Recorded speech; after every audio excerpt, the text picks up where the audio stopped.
What if one sentence spoken in a hotel ballroom with no cameras, no press, and no warning triggered a $100 million lawsuit in just 17 seconds? What if the man behind that lawsuit wasn't a celebrity, an influencer, or a CEO, but a former US president? And what if the person being sued was also a former US president? This isn't fiction, this just happened. And it might be the boldest political counterstrike America has ever seen. At a private fundraiser with no cameras allowed, Donald Trump took the stage. But just 17 seconds after his words hit the internet, Barack Obama responded with a $100 million lawsuit that's now shaking the country. This wasn't a press release, it wasn't a tweet. It was a legal filing signed, time-stamped, and submitted. And it changed everything. It started in a Scottsdale, Arizona hotel ballroom. No reporters, no press pool, just a closed-door gathering of donors under golden chandeliers. The carpet freshly vacuumed, tables lined with glossy pamphlets and half-finished steak dinners. To those in the room, it felt like any other Trump event. Another night of familiar own-liners and applause lines. But then something different happened. A cell phone caught it. Just a 19-second clip. Grainy, shaky, the kind you scroll past until the sound makes you stop. Trump, holding a microphone in one hand and waving the other, leaned forward and said, "Barack was the worst thing that ever happened to this country. A total fraud, everybody knows it. He should be in jail."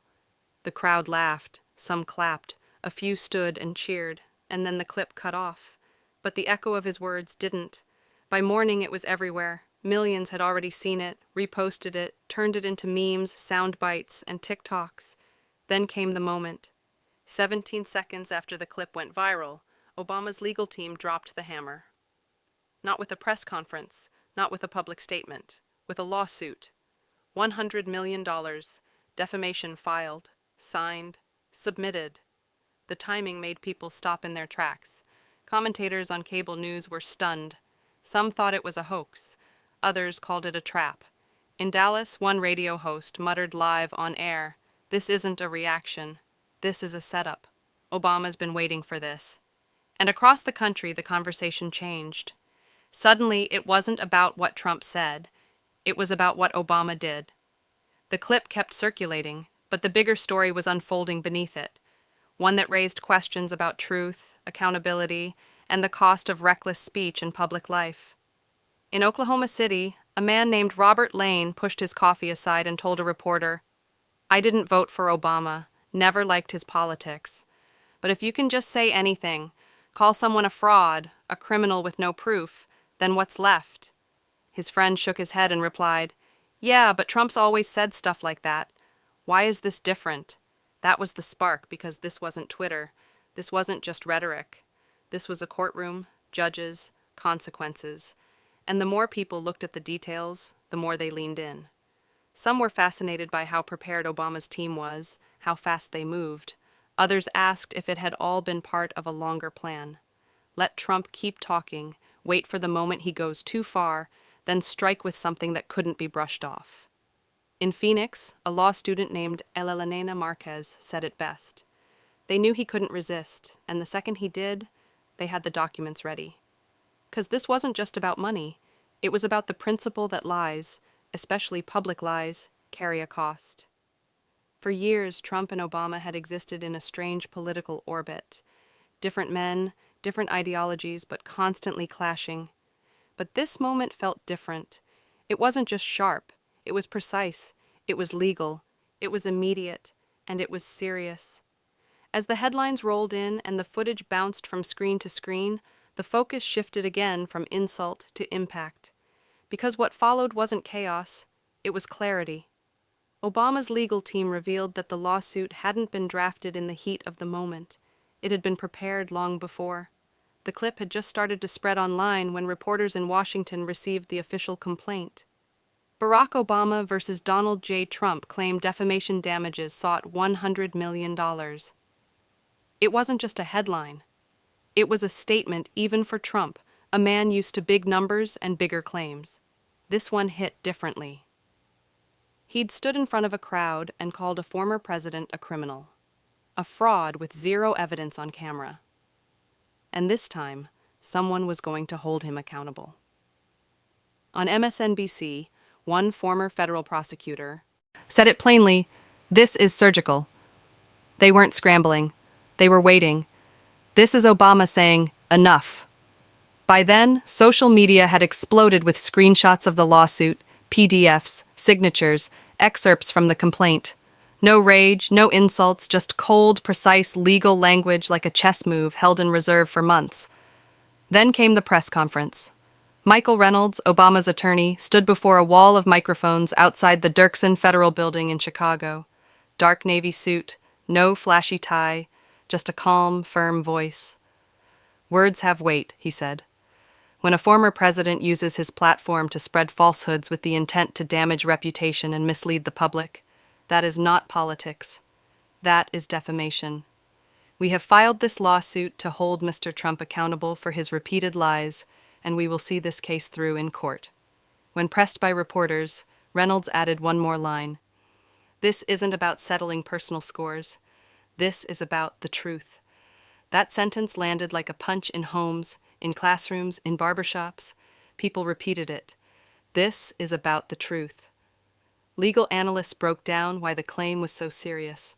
The words fraud and should be in jail aren't just opinions. They're specific accusations of criminal behavior, statements of fact, not rhetoric. And if you say them publicly with no evidence, that's defamation. But what made the story electric wasn't just what was said, it was how ready Obama's team was. Journalists learned the documents had been finalized 2 weeks before the event. They hadn't reacted, they'd anticipated. In a Chicago office late into the night, Obama's legal team had been building this moment. Not provoking, just waiting. They mapped out Trump's language, every instance where he called Obama a fraud, a criminal. Carla Jimenez, a junior associate, found the pattern. He said this before, again and again, and Reynolds had replied, "Exactly." He's reckless with repetition. One of these days he'll hand us the perfect trigger, and that's exactly what happened in Scottsdale. When Trump leaned into the mic and said the words, Obama's team was on the phone within minutes. "Is this the one?" "Yes, file it." And they did. While the clip racked up views, the lawsuit became public record. People would think it was spontaneous. That's what made it sting. Obama at home in Washington got the call. Michelle looked at him and asked, "So it begins?" He smiled. "No, Michelle, it's already begun. Tonight just made it visible." From that moment, the legal system took over. Trump's attorneys scrambled. His advisors argued. In a suite at the Biltmore Hotel, Trump paced, angry, confused. 100 million. No judge will let this through. Obama's desperate. His lawyer tried to explain. "It's not fake. It's filed and it's serious." But Trump waved her off. "It's free speech. People love it." One advisor, "It's not free speech if it's provably false." That's the trap. And you walked into it. They raced to control the narrative. Fox News called it a witch hunt. But even hosts interrupted their guests. "This is court. This is real." At a rally, Trump addressed it directly. "Barack Obama thinks he can silence me with a lawsuit. We're not scared. We're not backing down." The crowd roared, but the tone had shifted. The stakes were real now, and then Obama finally spoke. At a literacy event in Chicago weeks after the filing, he stood before a packed auditorium. He began with a smile. "I know you're not here just to talk about books." Then his tone shifted. "In this country, we argue, we disagree. That's democracy. But disagreement is different from dishonesty. Disagreement is different from defamation." The room grew still. When someone calls me a criminal without evidence, what they're really saying is that truth doesn't matter, and I can't accept that he ended with 5 words. "I think the truth will win." And with that, he walked off stage. Those 5 words became the headline. Cable banners, TikToks, front pages, "The truth will win." Meanwhile, in courtrooms, the gears began to turn.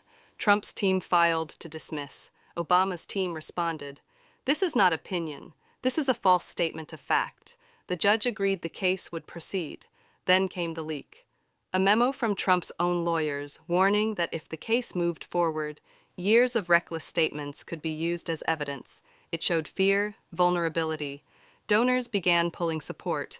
Fundraisers were canceled. The lawsuit had stopped being a headline. It had become a financial threat. Polls began to shift. Independents leaned toward Obama, not because they loved him, but because they believed in the principle. That truth matters. And even some Trump supporters admitted the lawsuit felt different, more real, more serious. By winter, classrooms were discussing it. Sermons were quoting it. Families were debating it. The fight wasn't about two men anymore. It was about whether words still had meaning and whether truth still had a place in American life. In the cold outside a courthouse in Chicago, a man shook Obama's hand. "Thank you," he said, "for reminding us words still matter." Obama smiled. "They always have," he said. "We just forget sometimes."